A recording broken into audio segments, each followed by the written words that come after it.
Dear student, welcome to 10 point. Today's I will be discuss aromatic chemistry. Aromatic chemistry is a most important topic related to organic chemistry. हर साल JEE mains में nearly 2 और 3 question aromatic chemistry के रहते हैं. तो it is a very important topic and today's discussion is very important. Aromatic chemistry साथ में इसका हम लोग property like reaction mechanism, physical properties, chemical behaviour और डिस्कस करने वाले हैं. तो first think what is aromatic compound. Aromatic compound क्या होता है, या फिर यूं कहे तो एरोमेटिक कंपाउंड को कैसे आइडेंटिफाई कर सकते हैं. That means how to identify aromatic compound. Aromatic compound को कैसे आइडेंटिफाई किया जा सकता है. एक्चुअली एरोमेटिक कंपाउंड को आइडेंटिफाई करने के कुछ रूल हैं, जिन रूल को फॉलो करके ये बताया जा सकता है कि ये कंपाउंड एरोमेटिक है, ये कंपाउंड नॉन एरोमेटिक है एंड ये कंपाउंड एंटी एरोमेटिक. मैं इसके लिए लिखता हूँ, सेपरेट करके राइट करते हैं, अपन डिस्कस करेंगे. What is first aromatic, second non aromatic,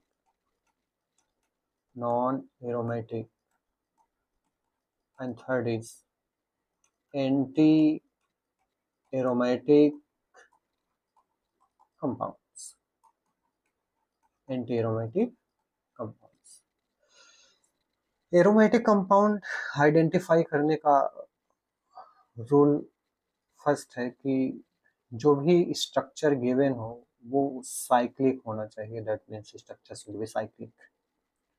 structure कैसा होना चाहिए? साइक्लिक होना चाहिए.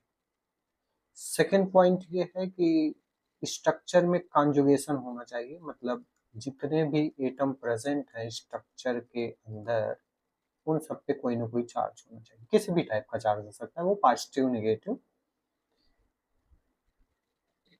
थर्ड पॉइंट ये है कि स्ट्रक्चर हमेशा प्लेनर होना चाहिए. क्या होना चाहिए? प्लेनर. प्लेनर का मतलब ये है कि sp2 हाइब्रिडाइज्ड हो. स्ट्रक्चर का हाइब्रिडाइजेशन क्या हो? sp2. और फोर्थ ये है कि हकल्स रूल स्ट्रक्चर फॉलो कर रहा हो. हकल्स रूल क्या कर रहा हो? स्ट्रक्चर फॉलो कर रहा हो. अब हम लोग कैसे पहचानेंगे कि स्ट्रक्चर हकल्स रूल फॉलो कर रहा है या नहीं? इसके लिए सेटिस्फाई कराएंगे 2 पाई 4 पाई प्लस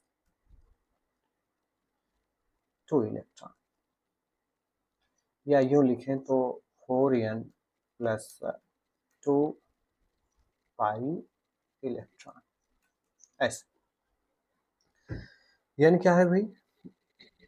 यानी आप बोल सकते हैं कि number of ring.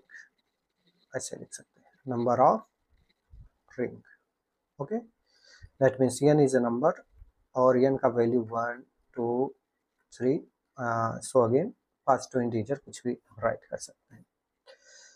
This all is condition for aromaticity. And anti aromaticity के लिए first condition is structure should be cyclic. Given structure always in cyclic form. Second things, all atom charge any type, positive or negative. And the third is structure should be planar. Planarity, that means sp2 hybridized. And the last is Huckel's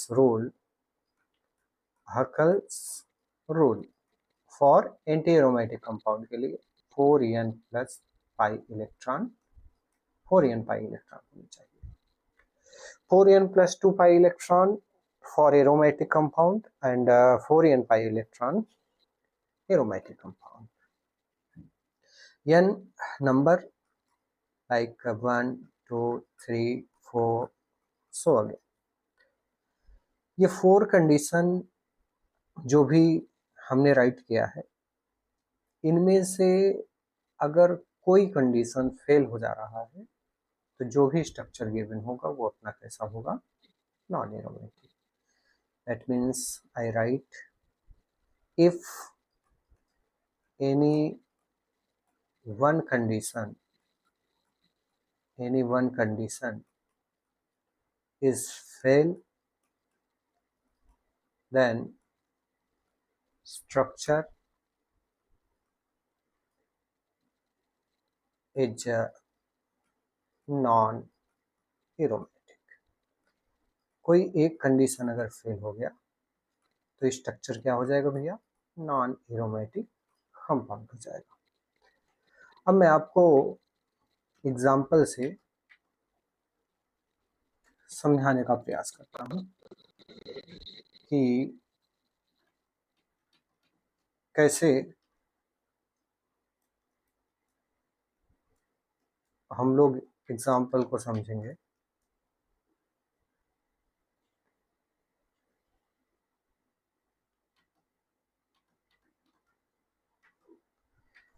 first example,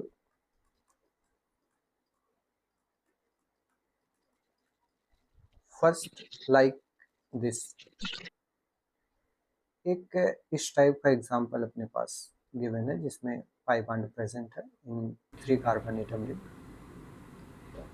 तो ये जो pi bond है, इस pi bond में total कितने electron present है, 2 electron. मतलब थोड़ा सा स्ट्रक्चर में क्लियर बनाओ तो इस टाइप से ऐसे पाई बॉन्ड और इधर पे क्या है, पॉजिटिव चार्ज है. Okay, very good. Pi bond को तो फर्स्ट क्या दिख रहा है, स्ट्रक्चर ये साइक्लिक है. First structure is cyclic. Second point, structure में ऑल एटम पे चार्ज होना चाहिए. इस बॉन्ड को किसी भी डायरेक्शन में शिफ्ट करिए. जिस डायरेक्शन में एरो का हेड होता है, पेयर ऑफ इलेक्ट्रॉन उसी डायरेक्शन में शिफ्ट होंगे. तो इस वाले कार्बन एटम पे निगेटिव चार्ज आएगा और इस वाले कार्बन एटम पे पॉजिटिव चार्ज आएगा. जैसे मैं इसमें इस वाले स्ट्रक्चर में रिप्रेजेंट करता हूँ फर्स्ट निगेटिव. तो in this structure 3 carbon atom present and all carbon atom is charged positively or negatively. So all atom charge, ये कॉन्सेप्ट भी सेटिस्फाई है. ऑल एटम क्या है, चार्ज है. ओके. थर्ड क्या करना है कि चेक करना है स्ट्रक्चर प्लेनर है कि प्लेनर नहीं है. प्लेनारिटी चेक करना है, प्लेनर और नॉट. एक्चुअल में अगर अपन लोग देखें तो ये जो रिंग है, ये रिंग के पास ध्यान से अगर देखें हम लोग तो यहाँ पे एक पाई बॉन्ड प्रेजेंट है और यहाँ पे एक हाइड्रोजन प्रेजेंट है. इस कार्बन एटम के पास क्या है भाई, चार्ज है. आप लोग भी देख पा रहे होंगे यहाँ चार्ज है और यहाँ भी हाइड्रोजन एटम लगा हुआ है. यहाँ भी एक हाइड्रोजन एटम ऐड होगा फॉर वैलेंसी. तो इस कार्बन एटम के पास सिग्मा बॉन्ड कितना है, 1 2 3. तो सिग्मा बॉन्ड और हाइब्रिडाइजेशन का क्या रिलेशन है कि नंबर ऑफ सिग्मा बॉन्ड 3 होंगे तो हाइब्रिडाइजेशन क्या होगा, sp2 होगा. तो यहाँ पे भी सिग्मा बॉन्ड कितने प्रेजेंट है, 2, sp2. यहाँ पे सिग्मा बॉन्ड कितने प्रेजेंट है, 3.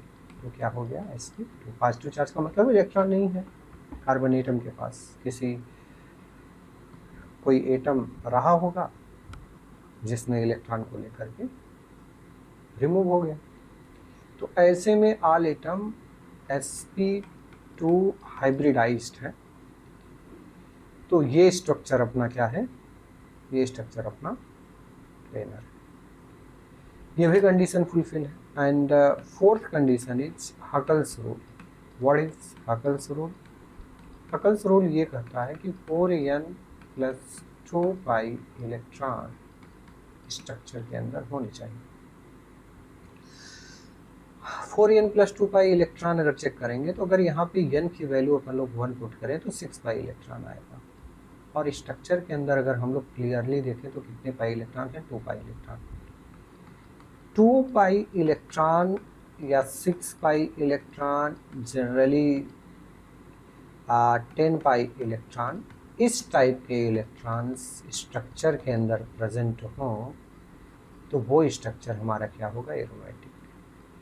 तो ये स्ट्रक्चर में 2 पाई इलेक्ट्रॉन, क्योंकि पाई बांड में कितने इलेक्ट्रॉन है? 2 इलेक्ट्रॉन। ये जो पाई बांड दिख रहा है, इस पाई बांड में ऑलरेडी 2 इलेक्ट्रॉन प्रेजेंट है। तो so this structure is aromatic structure, और बोल सकते हैं एरोमेटिक कंपाउंड। तो ये स्ट्रक्चर एरोमेटिक कंपाउंड है। अगेन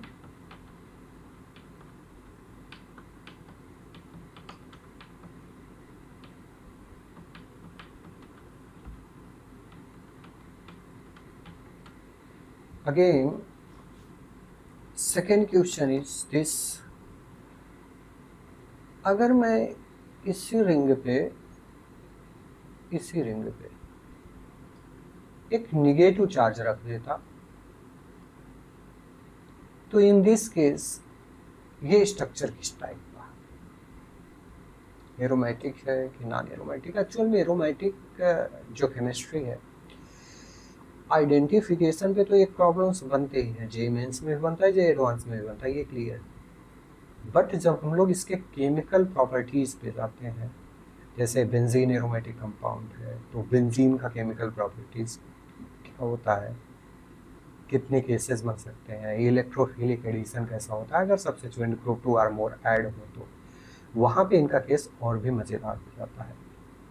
तो एक बेसिक इंफॉर्मेशन है। एक अच्छा लेक्चर बनाने के लिए, एक अच्छी बिल्डिंग बनाने के लिए ये लेक्चर बहुत ज़्यादा इम्पोर्टेंट है। So this structure is aromatic और नॉट, तो कंडीशन तो सेटिस्फाई कराना ही कराना है। तो फर्स्ट अपने पास क्या कंडीशन था कि स्ट्रक्चर साइक्लिक होने चाहिए, साइक्लिक दिख भी रहा है। And second, all atom charge होने चाहिए। और आपको भी अब इतना तो समझ में आ ही गया होगा कि पाई बांड को ब्रेक कराएंगे तो चार्ज ऑब्वियसली दोनों एटम पे पॉजिटिव नेगेटिव आएंगे, तो ऑल एटम चार्ज है। सेकेंड थिंग प्लेनर है। आप हाइब्रिडाइजेशन निकाल करके चेक करोगे तो सारे कार्बन एटम का इस स्ट्रक्चर में जितने भी कार्बन एटम प्रेजेंट हैं, all atom is sp2 hybridized. तो सारे एटम चार्ज sp2 हाइब्रिडाइज्ड है, no doubt. And last is structure जो है वो हकल्स रूल में 4n plus 2 pi electron follow कर रहा है, या फिर 4n पाई इलेक्ट्रॉन फॉलो कर रहा है, इसको सेटिस्फाई कराना है। ये 4 है, थोड़ा सा आप कंफ्यूज ना होगी तो n की वैल्यू 1 पुट करेंगे तो 6 पाई इलेक्ट्रॉन। एक्चुअल में रिंग के अंदर अगर अपन लोग देखें तो पाई बांड 2 है, और ये जो निगेटिव चार्ज है ना, ये कॉन्जुगेट सिस्टम में है। तो खास बात ये है कि जो इलेक्ट्रॉन कॉन्जुगेट सिस्टम में होता है उस इलेक्ट्रॉन को भी पाई इलेक्ट्रॉन में काउंट करते हैं। जो इलेक्ट्रॉन कॉन्जुगेशन सिस्टम में होता है, रेजोनेंस में पार्टिसिपेट करता है, ऐसे भी इलेक्ट्रॉन को हकल्स रूल के अंदर काउंट किया जाता है। तो 2 इलेक्ट्रॉन तो ये हो गए बांड के, और 2 इलेक्ट्रॉन ये डिलोकलाइज्ड चार्ज है, इस चार्ज के अंदर हो गए। तो all over 4 pi electron present in this ring. This is most important point of this problem. 4 pi electron present in this, that means this condition is not satisfied and this condition is satisfied. So structure is anti-aromatic compound, anti-aromatic compound. क्यों? क्योंकि ये anti aromatic condition को follow कर गया। एक खास बात ये है कि ये तो समझ में आ गया एरोमेटिक एंटी एरोमेटिक को कैसे आइडेंटिफाई करते हैं। स्टेबिलिटी की अगर थोड़ा सा हम लोग बात करें तो एरोमेटिक कंपाउंड जनरली बहुत ज़्यादा स्टेबल होते हैं एंटी एरोमेटिक कंपाउंड से। तो एक मैं एग्जांपल आपको और देता हूँ। जैसे मेरे पास एक प्रॉब्लम ये है, ऐसे फिर इस टाइप का साइक्लोपेंटेन है और इसमें मैं मर्ज करता हूँ 2 पाई वाली। अपने से क्वेश्चन ये है कि what type of this structure, aromatic, anti aromatic और नॉन एरोमेटिक। तो क्लियरली स्ट्रक्चर में क्या दिख रहा है, साइक्लाइजेशन, स्ट्रक्चर साइक्लिक है। Second thing, all atom charge ये सेटिस्फाई कराने। तो ऑल एटम चार्ज में अगर आप इस बांड को ब्रेक कराओगे, इस वाले बांड को ब्रेक कराओगे तो चार्ज तो 2 कार्बन एटम पे आ जाएगा। जनरली इस बांड को ब्रेक कराएंगे तो इन दोनों कार्बन एटम पे चार्ज आएंगे, बट इस कार्बन पर कभी भी कोई भी चार्ज नहीं आएगा। तो है तो 5 carbon atom but charge 4 carbon atom पर है। ये कार्बन एटम एस्टिस न्यूट्रल रह जाएगा, जिस वजह से इसकी एक कंडीशन फेल हो गई और ये स्ट्रक्चर हमारा नॉन एरोमेटिक कंपाउंड होगा। क्या होगा? Non aromatic. इसका नॉन एरोमेटिक कंपाउंड का एक बेस्ट एग्जांपल मैं आपको दिखाता हूँ।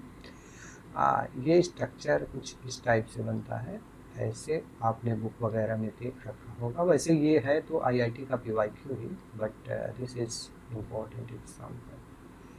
इसमें इस टाइप से बांड बने होते हैं, यहाँ पे फिर यहाँ पे। याद आ रहा है इस टाइप का structure? What is this type of structure? ये स्ट्रक्चर साइक्लिक भी है, ऑल एटम चार्ज भी है। बांड को ब्रेक करा के देखिएगा, सारे एटम पे चार्ज आएगा। और अगर आप हाइब्रिडाइजेशन निकालेंगे तो हाइब्रिडाइजेशन में इनका sp2 आएगा। और ये हकल्स रूल में 4 2 जा 8 पाई इलेक्ट्रॉन, 8 पाई इलेक्ट्रॉन मतलब लग तो रहा है कि ये एंटी एरोमेटिक होगा, क्योंकि एंटी एरोमेटिक की सारी कंडीशन फुलफिल है। तो anti aromatic compound, this compound is anti aromatic compound. But ये स्ट्रक्चर एक्चुअल में 3D स्ट्रक्चर जब हम लोग देखते हैं तो ये non planar structure. Hybridization sp2 ही ये डिफाइन नहीं करता कि स्ट्रक्चर प्लेनर होगा। जनरली 95% या 90+ केसेस में आप ये बोल सकते हो कि स्ट्रक्चर प्लेनर है। बहुत सारे एक्सेप्शन भी आते हैं केमिस्ट्री में, तो एक्चुअल में ये यहाँ से हाइब्रिडाइजेशन से डिफाइन नहीं कर सकते। ये कैसा है? नॉन प्लेनर है, नॉन प्लेनर है। और नॉन प्लेनर होने की वजह से ये नॉन एरोमेटिक हो गया। अब नॉन प्लेनर क्या है? नॉन एरोमेटिक हो गया। नॉन प्लेनर क्यों है? क्योंकि एक रिंग के अंदर, और रिंग में मैक्सिमम कार्बन एटम 8 है, तो 8 कार्बन एटम के रिंग में 4 पाई बांड, जहाँ पे इलेक्ट्रॉन क्लाउड बहुत ज़्यादा है, तो रिंग के अंदर रिपल्सन फोर्स बहुत आ जाता है। रिपल्सन फोर्स की वजह से स्ट्रेन इतना ज़्यादा होता है कि ये रिंग बोट या चेयर फॉर्म में कन्वर्ट हो जाता है, जिस वजह से ये अपना प्लेनारिटी लूज कर देता है और स्ट्रक्चर नॉन प्लेनर होने की वजह से नॉन एरोमेटिक में चला जाता है। वेरी गुड, बहुत अच्छा। तो ये कहानी रहा एरोमेटिक कंपाउंड का। तो एक इम्पॉर्टेंट पॉइंट मैं आपको और सिखाता हूँ। कभी अगर एरोमेटिक कंपाउंड के साथ 2 रिंग हो और दोनों रिंग एरोमेटिक है तो ओवरऑल स्ट्रक्चर एरोमेटिक होगा। एक रिंग एरोमेटिक है और दूसरा रिंग नॉन एरोमेटिक है तो वो भी ऑलवेज एरोमेटिक होगा। एक रिंग एरोमेटिक है और दूसरा रिंग एंटी एरोमेटिक है, एंटी एरोमेटिक है, तो वो हमारा ऑलवेज एंटी एरोमेटिक होगा, एंटी एरोमेटिक। मैं आपको 3 एग्जांपल से समझाता हूँ। जैसे मेरे पास लाइक दिस, ये है ऐसा स्ट्रक्चर, यहाँ पाई बांड, यहाँ पाई bond, and second is this type of structure present in this, ऐसे, इधर 6 कार्बन एटम का, एंड लास्ट इज ये कोई ऐसा स्ट्रक्चर मेरे पास ऐसे। अब मैं आपसे बोलूं कि इन तीनों में से ये बताने हैं अपने को कि कौन सा एरोमेटिक है, कौन सा नॉन एरोमेटिक है और कौन सा एंटी एरोमेटिक है। तो यहाँ पे दोनों रिंग कॉन्जुगेट हैं, 6 पाई इलेक्ट्रॉन है, साइक्लिक है, सारी चीज़ें कैलकुलेट करिएगा आप। प्लेनर भी हैं, पाई इलेक्ट्रॉन 1 2 3 4 5 6 7 8 9 10 पाई इलेक्ट्रॉन है। मैं अगर लिखूं तो स्ट्रक्चर साइक्लिक है, प्लेनर है, ऑल एटम चार्ज है। क्या बात है, बहुत अच्छी बात है, ऑल एटम चार्ज है। हकल्स रूल में इसके पास 10 पाई इलेक्ट्रॉन है, तो ये स्ट्रक्चर एरोमेटिक है। एरोमेटिक की सारी कंडीशन फुलफिल है तो एरोमेटिक है। सेकेंड थिंग, इस स्ट्रक्चर के अंदर अगर देखिए तो कॉन्जुगेशन है, साइक्लिक है, प्लेनर है, ऑल एटम चार्ज है, लेकिन इसमें कोई कॉन्जुगेशन नहीं है। दैट मीन्स ये रिंग एरोमेटिक है और ये रिंग नॉन एरोमेटिक है। ये तो एरोमेटिक नॉन एरोमेटिक का केस ऑलवेज क्या होता है, एरोमेटिक होता है। एंड लास्ट में अगर आप इसको देखिएगा तो ये रिंग एरोमेटिक है because 6 pi electron present in this ring. But अगर आप सेकेंड वाले रिंग में आओगे ना तो यहाँ पे आपको 4 पाई इलेक्ट्रॉन, भाई ये भी तो पाई इलेक्ट्रॉन सेम का है क्योंकि रेजोनेंस डिलोकलाइज है, तो इस रिंग में 4 पाई इलेक्ट्रॉन होने की वजह से ये रिंग एंटी एरोमेटिक हो गया। तो aromatic plus anti aromatic always anti aromatic compound होते हैं। आई होप कि एरोमेटिक सिटी आपको समझ में आया होगा। तो ठीक है, आज के लेक्चर में इतना ही, इसके आगे मिलते हैं नेक्स्ट क्लास में। Thank you so much.